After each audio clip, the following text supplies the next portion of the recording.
Nous allons lire dans les livres des Thessaloniciens au chapitre 2.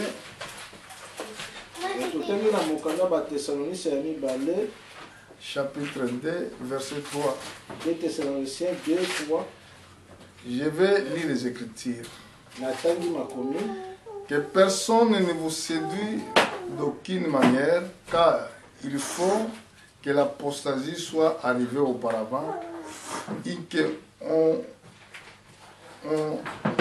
qu'on vit paraître l'homme du péché, le fils de la perdition. Moto moko te akosa bino ata na ndenge nini pamba te liboso mokolo wana ekoma bato ebele bakoboya nzambe pe mobebisi akoya komonana ye asengeli kobunga seko. L'adversaire qui s'élève au-dessus de tout ce qu'on appelle Dieu ou de ce qu'on adore jusqu'à ce soir dans le temple de Dieu, ça proclame lui-même Dieu.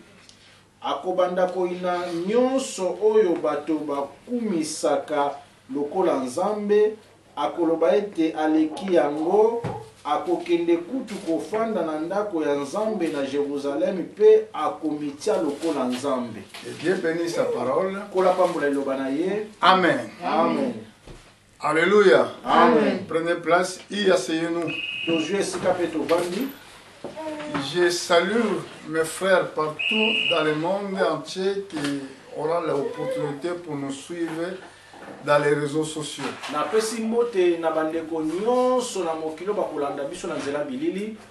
Et je salue aussi l'église de Dieu vivant. Chaque fois, je me présente d'abord pour dire que je suis pasteur Philippe. Comme aussi les anges, chaque fois quand leur apparition, ils disent que je suis Gabriel ou je suis Michael. Et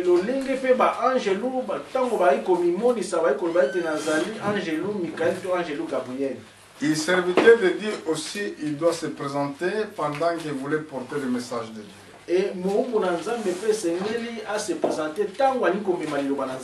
Ici, nous avons vu quelque chose qui est un peu mystérieux. La Bible déclare que personne ne vous séduit d'aucune manière, car il faut que l'apostasie soit arrivée auparavant. Et qu'on vit paraître l'homme du péché, le fils de la perdition.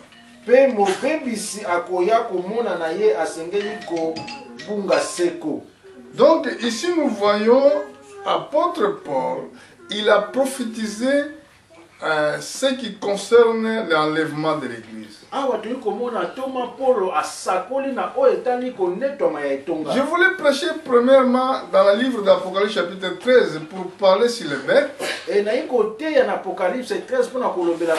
Mais pendant que je priais, j'ai entendu quelque chose qui disait qu'il faut que je presse cela. Je presse apostasie.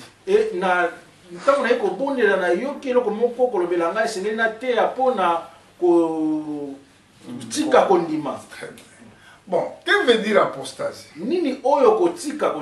Apostasie, ça veut dire l'abandon total de la foi. C'est pour cela que je dis souvent au temps de la fin, seulement ceux qui vont rester à l'église,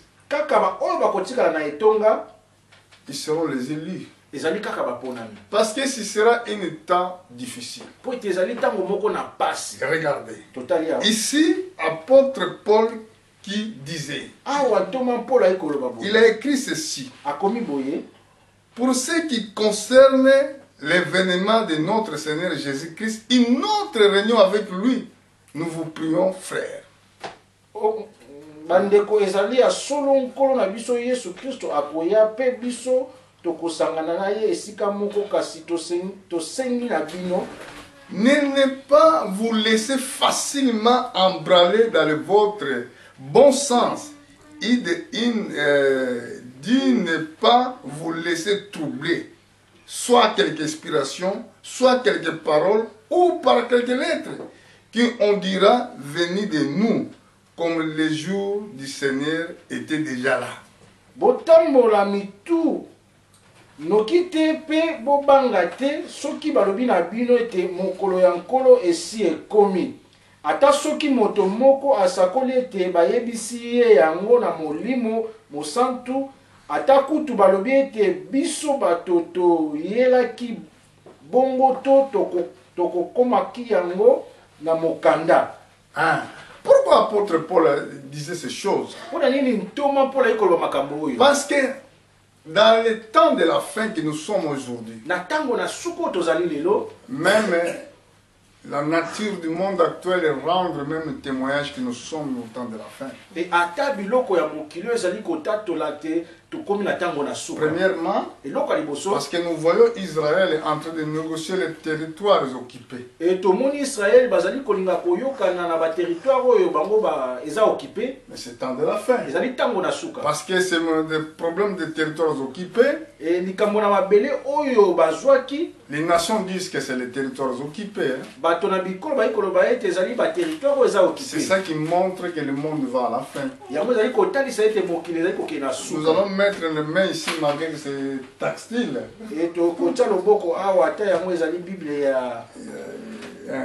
Nous allons aller maintenant dans le livre de Joël pour voir ce que j'ai en train de vous dire. Joël chapitre 3. Joël 3. Regardez ce qui Joël a prophétisé, pour ce qui concerne la fin du monde. Il a dit ceci. Car voici, je commence au chapitre 3, verset 1. Car voici à ce jour et à ce temps-là, quand je ramènerai les captifs de Juda et de Jérusalem. Quand je ramènerai des captifs prisonniers de Juda et de Jérusalem. Donc ici, si nous regardons, nous allons bien comprendre, c'était la prophétie des retours des Juifs aux Palestine. Il dit encore verset 2, je rassemblerai toutes les nations et je les ferai descendre dans les vallées de Josaphat. Là, j'entrerai en jugement avec elle au sujet de mon peuple Israël, mon héritage, qu'ils sont dispersés parmi les nations. Suivez bien à la fin du verset, au sujet de mon pays qu'ils se sont partagés. Donc, les pays qui sont qu'ils partagent aujourd'hui, la négociation qui se fait à Israël pour les territoires occupés, comme disent les nations. Donc Israël, il doit laisser certaines parties de la terre pour les Palestiniens. Est-ce que vous comprenez? Donc regardez d'abord dans le texte de chapitre, dans le verset 1, la Bible, car voici à ce jour et à ce temps-là. C'est une prophétie qui concerne notre temps. Quand je ramènerai les captifs de Juda et de Jérusalem. Donc ça veut dire dans le retour d'Israël aux Palestine. Parce que Israël était palpié parmi les nations dans les l'an 70. Et Israël celui qui a fait, c'était Titus. C'était empereur romain. C'est lui qui est entré avec sa force dans les capitales, dans Jérusalem. Il a détruit la ville. Il a détruit aussi le temple de Dieu. C'est pour cela que nous voyons ce temple. Il est resté toujours, il y a seulement quelques murs qu'on appelle aujourd'hui mur de lamentation. Si nous comprenons la prophétie qui s'est comprise dans notre temps, et nous allons comprendre aussi les signes des temps. Il dit, je rassemblerai toutes les nations. Je les ferai descendre dans les vallées de Josaphat. Moi, Josaphat, ça veut dire jugement. Est-ce que vous comprenez? Donc Dieu va juger les nations. Cet verset-là, ça ne concerne pas l'église des nations. Ça concerne les peuples juifs. Pourquoi Dieu va les ramener dans le jugement et ramener les nations dans le jugement? Il dit, au sujet de mon peuple Israël, mon héritage. Dieu appelle Israël son héritage. Il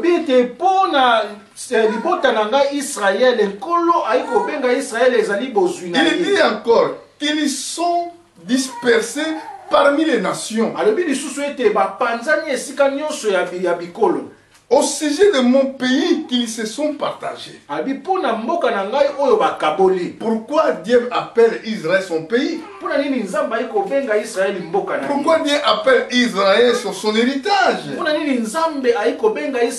Est-ce que Israël, nous allons comparer Israël comme tous les pays du monde? Nous allons regarder aussi les Écritures. Nous allons partir dans le livre de Genèse. Au chapitre 18, je suis au verset 15. Bon, au chapitre 15, verset 18, je ne sais pas, je dois voir. Chapitre 15, je crois, verset 18. Genèse 15, 18. Nous allons voir qu'est-ce que la Bible nous dit ici.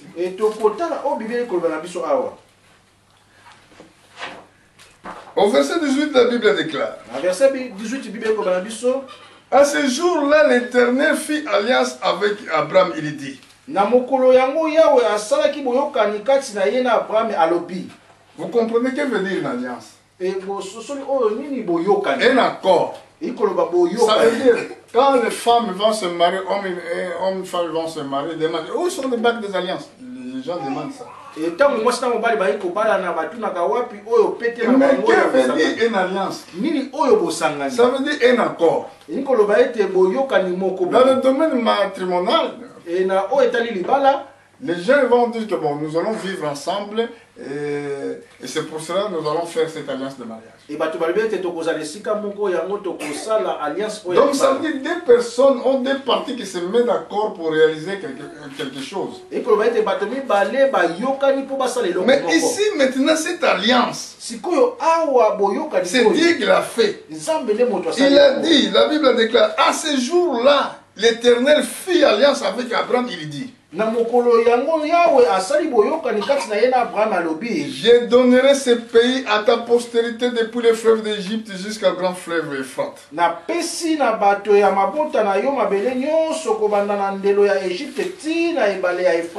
pourquoi Dieu cite le nom des fleuves? Nous allons comprendre ce mystère. Nous allons aller rapidement dans le livre de Genèse encore.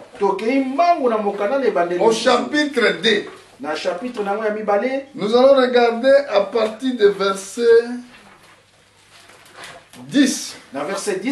La Bible déclare, un fleuve sortait d'Éden pour roser les jardins. Alléluia. Et de là se divisa en 4 bras. Le nom de premier est Pichon. C'est lui qui entoure tout le pays de la Via où se trouve l'or. L'or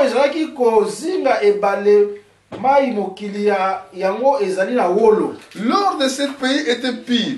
Et on trouve aussi le bédium et le pierre d'onyx.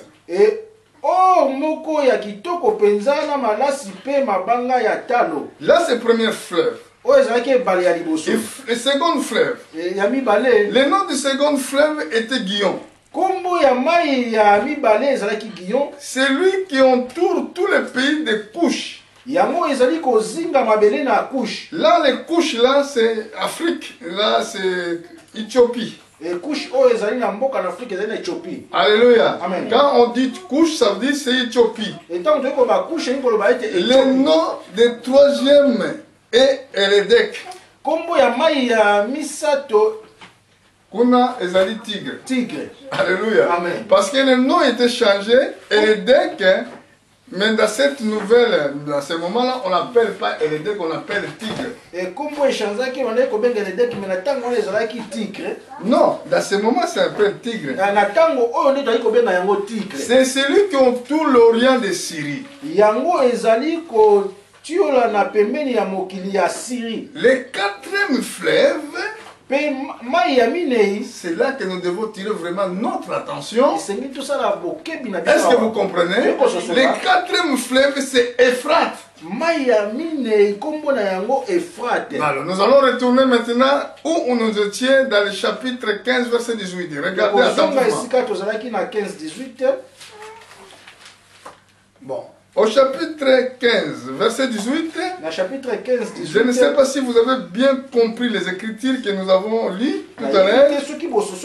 Ça va vous parler quelque chose. Au verset 18, à ce jour-là, l'Éternel fit alliance avec Abraham. Il dit, je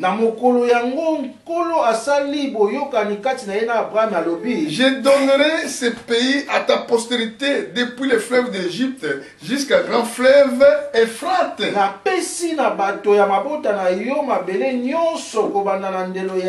Égypte tina ebale ya Euphrate. Euphrate, ça veut dire c'est le quatrième fleuve qui rosait le jardin d'Éden. Et quand Dieu avait créé l'homme, il a mis dans le jardin d'Éden Adam et Ève. Il était là dans ce jardin-là, jardin d'Éden. Il partait du jardin d'Éden, l'autre partie était en Afrique. Autre partie était à Irak, Syrie, tout ça c'était jardin d'Éden. Est-ce que vous comprenez? Nous allons regarder les limites des fleuves. Bon, les fleuves de ce qu'on a invoqué la Tigre et Euphrate, c'est les deux fleuves, on les retrouve à Irak. Amen. C'est pour cela que quand Dieu avait fait cette alliance, il vient seulement récupérer ce qui était en lui. Donc il vient récupérer le jardin d'Éden. Pourquoi? Parce qu'il s'agit de Christ. Ce que nous on appelle celui qui nous a racheté. Racheter, ça veut dire acheter quelque chose que toi tu avais perdu, maintenant tu dois le acheter pour la deuxième fois. Pour racheter quelque chose. Si j'ai une maison par exemple, si cet appartement c'était mon appartement, parce que je suis devenu pauvre. Parce que quand on regarde dans la loi, on voit le roi des rachats. Quand je suis pauvre par exemple, j'ai perdu cet immeuble. Bon, mon fils, les proches parents, ça peut être Preston. Il peut dire que non, je peux racheter les biens de mon père. Il ne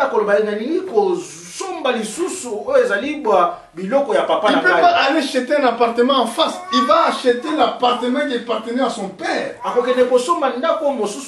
Il avait ce droit de rachat.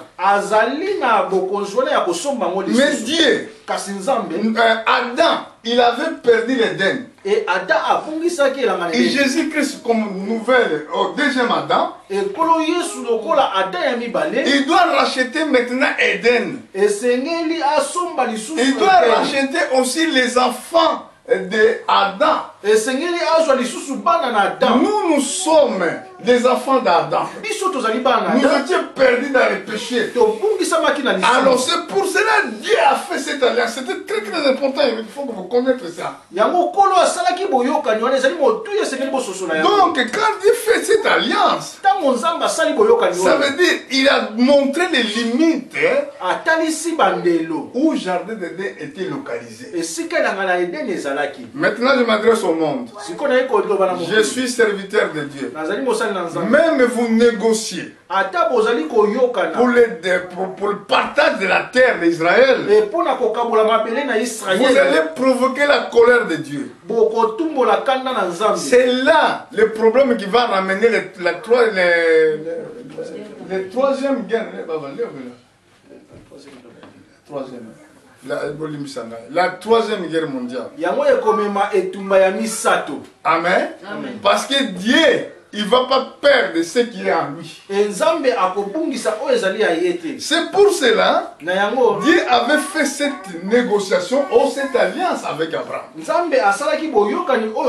Mais si nous retournons dans le livre de Joël, nous allons voir qu'à cause de ça, le monde va plonger dans la guerre.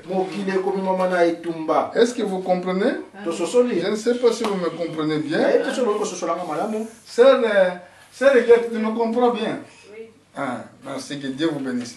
Donc là, nous allons bien voir ici dans le Joël comment le prophète Joël prophétisait pour le temps de la fin. Bon, parce que ce n'est pas le sujet que je vais développer, mais je le développerai peut-être d'autres jours.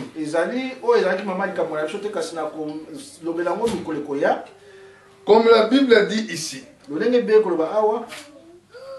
Au verset 1, il est dit, car voici à ce jour et à ce temps-là, quand je ramènerai les captifs de Juda et de Jérusalem, ça veut dire au retour des enfants d'Israël dans les terres de Palestine. Et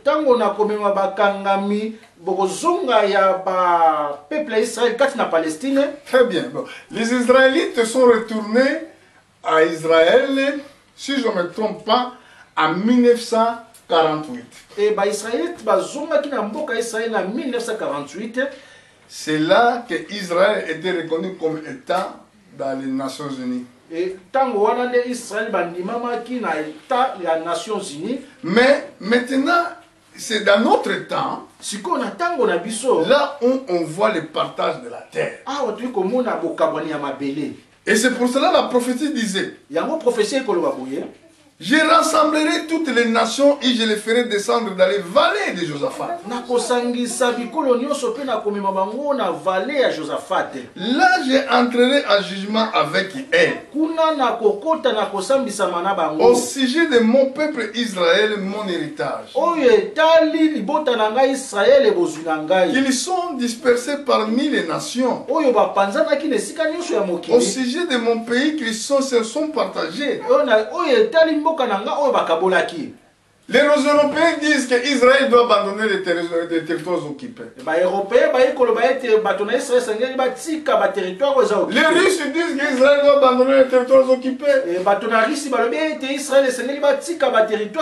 Maintenant, ils disent qu'il doit y avoir une négociation de paix au Moyen-Orient.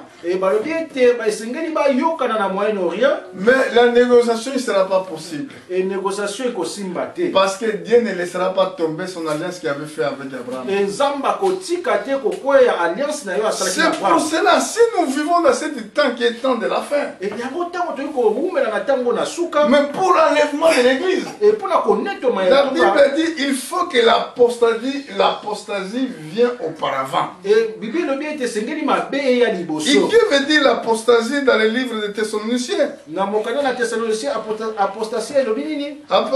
Apostasie, je suis dans le livre de Thessaloniciens chapitre 2 au verset 3. Nous allons bien regarder cela. Cet chapitre, ou cette écriture de l'apôtre Paul, il parlait avant l'enlèvement de l'Église. Regardez ce qu'il a dit. Pour ce qui concerne l'événement de notre Seigneur Jésus-Christ, une autre réunion avec lui. Verset 1. Bandeko ezali ya solo nkolo na biso Yesu Kristo akoya pe biso tokosangana na ye esika moko kasi tosengi na bino. Un autre rassemblement avec lui. Nous vous prions, frères, de ne pas laisser facilement embraler dans votre bon sens. Botambola mitu noki te pe bobanga te soki balobi na bino ete mokolo. Ne vous laissez troubler soit par quelque inspiration, soit par quelques paroles ou par quelques lettres qu'on dira. Venez de nous, qu'on vous dira, venez de nous, comme si le jour du Seigneur était déjà là. Et botambola metu noki te pe bobanga te soki balobi na bino ete mokolo ya nkolo esi ekomi ata soki moto moko asakoli ete bayebisi ye yango na molimo mosanto ata kutu balobi ete biso bato toteyaki bango to tokomaki yango na mokanda. Que personne ne vous séduise. Moto moko te akosa bino d'aucune manière. Ata na ndenge nini. Maintenant c'est impératif qu'il a marqué là dans les dernières. Il a dit car il faut que l'apostasie soit arrivée auparavant. Pamba te liboso ete mokolo wana ekoma bato ebele bakoboya Nzambe. Qui ont vu paraître l'homme de péché, le fils de la perdition. Maintenant, nous allons se concentrer dans cette verset-là. Donc, il faut qu'auparavant l'apostasie soit arrivée. Apostasie, ça veut dire abandon de la foi. Les gens y croiront plus dans le message de Dieu. Donc les gens, ils doivent être négligents dans les choses de Dieu. Pourquoi? Parce que quand vous verrez ces signes-là, ça montre que notre Seigneur vient bientôt. Et notre Seigneur, il est déjà à la porte. Parce que ce n'est pas tout qu'il doit être enlevé. Il sera comme quand Jésus-Christ, il était prêt pour être sacrifié. Avant de partir à la croix, Judas, il a abandonné le Seigneur. Amen. Amen. Les faux chrétiens, ils vont abandonner aussi servir Dieu. La Bible déclare au verset 4, l'adversaire qui s'élève au-dessus de tout ce qu'on appelle Dieu ou de ce qu'on adore jusqu'à ce soir dans le temple de Dieu, c'est proclamer lui-même Dieu.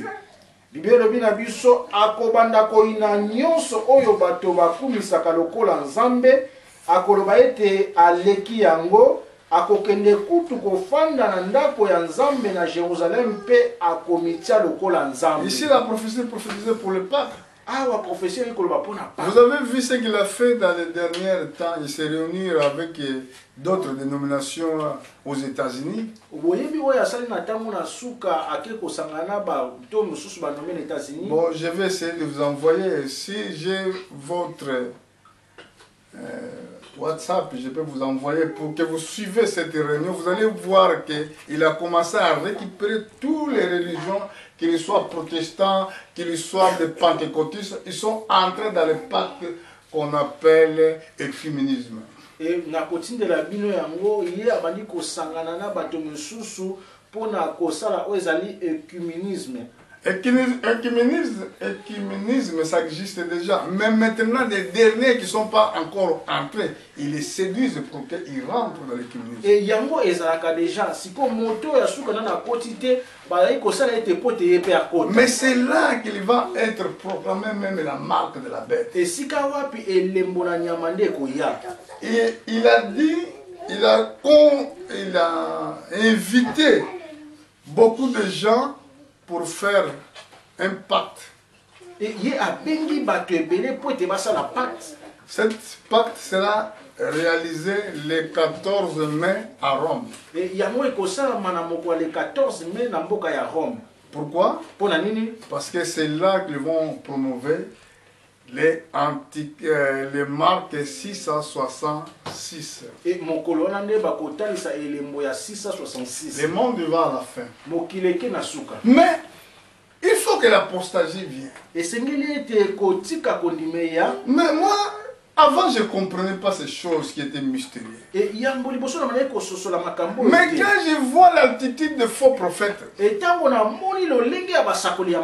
prennent seulement l'argent. Ça montre que les gens qui n'ont pas vraiment compris. Les faux prophètes. Nous allons voir comment Jésus il avait dit pour ce qui concerne son retour. Dans le livre de Matthieu chapitre 24, regardez attentivement à partir du verset 9. Alors, on vous livrera au tourment et on vous fera mourir. Et vous serez haïs de toutes les nations à cause de mon nom.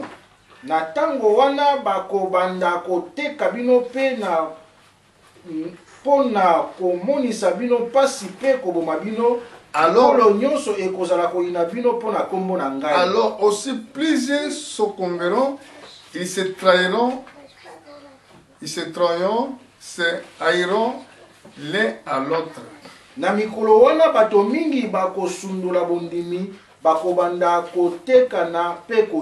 Est-ce que vous avez bien suivi? Là, nous avons vu que l'apostasie. Se succomberont, ils vont abandonner la foi. Et au verset 11. Quelle raison c'est les gens-là, ils vont abandonner la foi? Parce qu'il y aura vraiment foule de faux prophètes. Plusieurs faux prophètes s'élèveront, ils séduiront beaucoup de gens. À cause de ces faux prophètes-là, qui commencent à séduire et qui vont commencer à faire les faux miracles. Et au verset 12, la Bible déclare, parce que l'iniquité sera accrue, la charité de plus grand nombre se refroidira. C'est pour cela que je disais que l'abandon total de la foi. Faux prophètes, ils seront là tellement nombreux. Ils vont faire n'importe quoi. Amen. Et c'est pour ça que je ne sais pas c'est quel jour que je vais presser. Errer les peuples qui connaissent le son de la voix. C'est la terre qui a. Donc les trompettes doivent donner un son clair. Un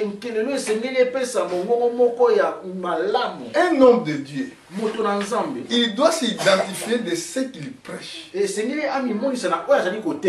doit expliquer son temps par rapport à son ministère. Et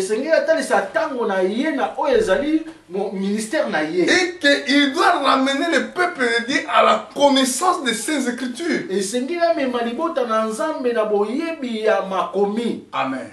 Parce que en écoutant les Écritures, quand nous comprenons les Écritures, c'est là qu'il vient la foi. Comme c'est écrit, la foi vient à ce qu'on attend. Et ce qu'on attend vient de la parole de Christ. Mais si nous écoutons des fables de l'église, si nous écoutons seulement que viens, tu vas avoir des maisons, viens, tu vas avoir la prospérité, est-ce que vous croyez que ces personnes-là seront prêtes dans les jours de l'enlèvement? Comme c'est écrit ici au verset 13. Mais celui qui persévérera jusqu'à la fin, il sera sauvé. Donc nous devons persévérer. Et nous devons connaître aussi les Écritures. Regardez par exemple, je ne sais pas, c'est écrit où, dans les livres, je ne me souviens plus. C'est écrit, Jésus disait que vous êtes dans l'erreur parce que vous ne comprenez pas les Écritures ni la puissance de Dieu.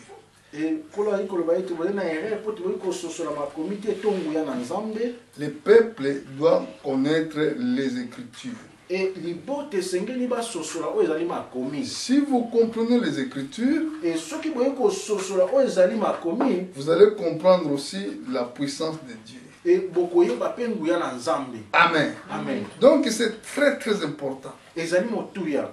Donc nous allons voir si je peux trouver ce verset. Connaître les Écritures.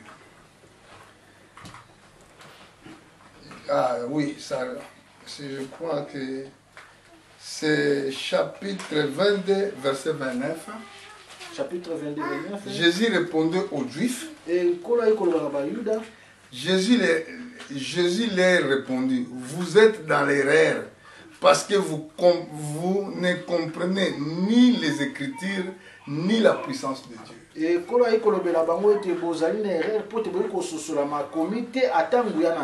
Les croyants, vous devez comprendre les Écritures.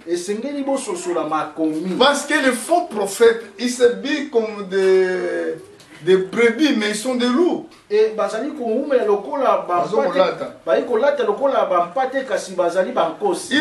Ils ne peuvent pas expliquer ces mystères-là, c'est impossible. Parce que la Bible nous dit, l'envoyé de Dieu dit les paroles de Dieu. Si vous voulez connaître la voix de Dieu, tu dois rencontrer un envoyé de Dieu. Dans le temps de Jean-Baptiste, il est le seul qui avait la connaissance. Mais par contre, il y avait des pharisiens, il y avait des sadducéens, il y avait des hérodiens. Mais personne ne comprenait les mystères de Christ et il était parmi eux. Jésus était au milieu d'eux. Mais les gens ne comprenaient pas. Comme à ce moment que je vous prêche, les signes de temps, ils sont là. Mais les gens ne comprennent pas. Jean-Baptiste, il était dans le désert. Il était même chassé dans les villes. Comme au temps de la fin, l'église, ils vont chasser Christ. Jésus-Christ, il sera en dehors. Il est en dehors de l'église. Il frappe la porte. La Bible a dit, celui qui va écouter sa voix, il va ouvrir la porte, lui il va entrer. Maintenant il est en train de taper la porte de ton cœur pour ouvrir ton cœur. Pourquoi il tape dans les portes? Parce que l'apostasie est là. Les gens ne croient plus. Parce que Satan, il a utilisé des faux prophètes. Il fait les choses exprès. Les choses là, ils passent à travers des médias. Quand les gens regardent ça, ils vont dire non, nous ne partirons pas à l'église. J'aimerais bien rester à la maison. Tu ne sais pas ce que le pasteur est en train de faire. Regarde, l'autre pasteur a fait ça, il a fait ça. Les gens, ils reconnaissent seulement le nom de pasteur. Mais ils ne savent pas quel est leur ministère, quelque chose qui est caché en elle. Amen. Mais un vrai homme de Dieu, celui qui sonne le son celui qui sonne les trompettes, il doit comprendre facilement que celui-là est faux prophète. Par exemple, quand tu sors, tu dis que moi je suis champion. Tu attends quelqu'un qui dit que moi je suis champion. Ah, mais je me pose la question. Et la Bible a dit, c'est lui qui vaincra. Vous comprenez? Ça veut dire, Jésus-Christ, quand il viendra, pour prendre l'église. C'est lui qui va vaincre. Il sera couronné. Mais toi, tu n'as pas encore vaincu. Nous sommes encore dans les courses. Et toi, tu dis que je suis champion. Quel championnat toi tu as vaincu? Est-ce que vous comprenez? Directement, vous comprenez et c'est faux. Est-ce que vous comprenez ce que je vous dis? Regardez par exemple dans les livres de Proverbes au chapitre 30.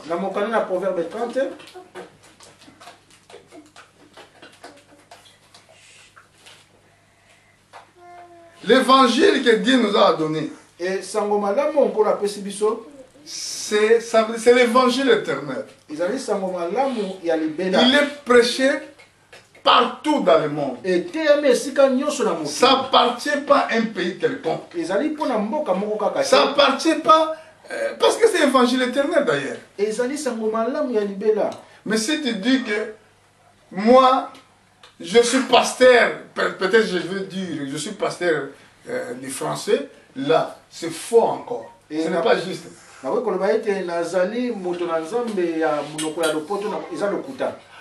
Parce que, donc, le pasteur, il est le pasteur dans le corps de Christ.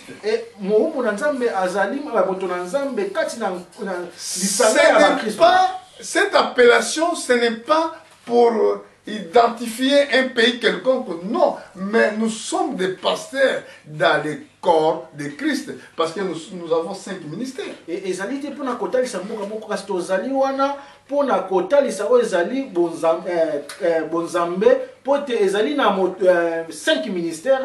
dans le corps de Christ. Et c'est pour ça dans le livre de Jean, si je ne me trompe pas, au chapitre 4, verset 32 ou 33, la Bible dit l'envoyé de Dieu dit les paroles de Dieu.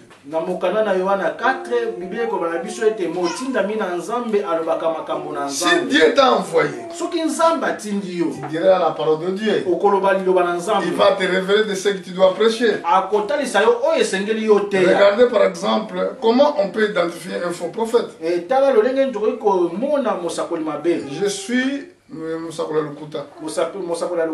Je suis dans le livre de Proverbes chapitre 30, au verset 5. La Bible déclare: toute parole de Dieu est éprouvée. Il est bouclier pour ceux qui cherchent en lui une refuge.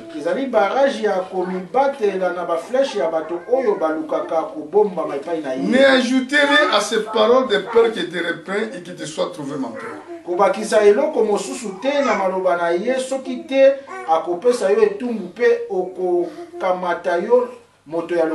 vous voulez connaître les faux pasteurs, regardez ce qu'ils prêchent.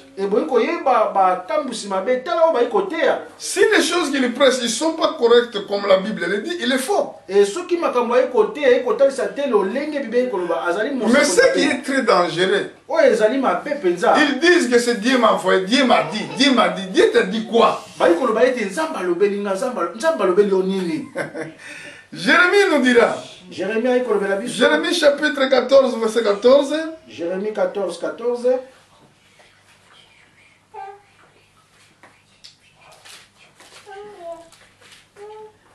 Je vais lire. Jérémie 14, 14.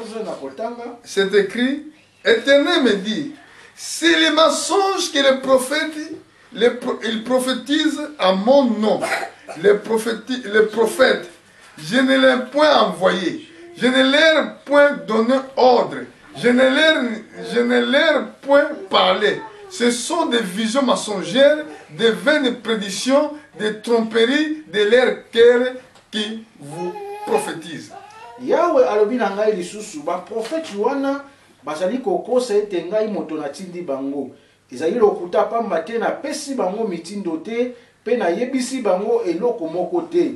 Makambo bazali koyebisa bino ezali ya solo te ezangi tina bazali kokosa. Amen. Amen. C'est terrible, hein? Mais regardez encore dans le chapitre 23. Et dans le chapitre 23, la Bible déclare à partir du verset 21. Dans 23, 21. Il dit: je n'ai point envoyé ces prophètes. Yawe alobi ba prophète wana bazali ko kende mbangu kasi na tindi bango te. Ils ont couru, je ne leur point parlé, ils ont prophétisé. Bazali ko sakola kasi na yebisaki bango eloko moko te. Si il avait assisté à mon conseil, il aurait dû faire entendre mes paroles à mon peuple. Soki bafandaki na likita na ngai na milimo oyo esanganaka na ngai mbele bakokaki koyebisa maloba na ngai epai ya bato na ngai. Il ferait revenir dans leur mauvaise voie, de leur méchanceté, de leurs actions. Mbele bakokaki kolongola bango na nzela na bango ya mabe po batika makambo ya mobulu oyo bazali Dieu a besoin des gens de convertir, d'abandonner les mauvais chemins. Mais les prophètes là, ils ne prophétisent pas la parole de Dieu. Ils ne connaissent pas même le temps que Dieu se révèle à son peuple. Ils ne voient pas même le temps de visitation de notre Dieu. Mais ils travaillent pour leur ventre. Ils travaillent pour leur gloire. Mais l'envoyé de Dieu dit les paroles de Dieu. Pour cette raison, il y aura apostasie dans l'église. Parce que si le peuple écoute la parole de Dieu, et la parole de Dieu donne la foi. La foi vient à ce qu'on attend. Mais si les hommes là ne prêchent pas la parole de Dieu, ils prêchent le matériel. Donc c'est là que nous voyons l'apostasie dans l'église. D'abord, nous devons prêcher d'abord le royaume des cieux. Là, j'ai en train de prêcher l'enlèvement de l'église. Donc, quand l'église sera enlevée, tout ce qui est terrestre, ça va rester. Soit voiture, soit maison, soit la recherche, soit la gloire. Tout cela, ça va rester. Jésus-Christ avait dit, cherchez premièrement le royaume des cieux. Il reste des choses. Voilà, les restes. Dans les restes là, le mariage, la bénédiction, Dieu vous donnera par-dessus. Mais ce n'est pas une prédication. Quand tu crois, quand tu restes, faire la volonté de Dieu, vouloir comme non, la bénédiction matérielle, ça te suivra. Les miracles, ça t'accompagneront.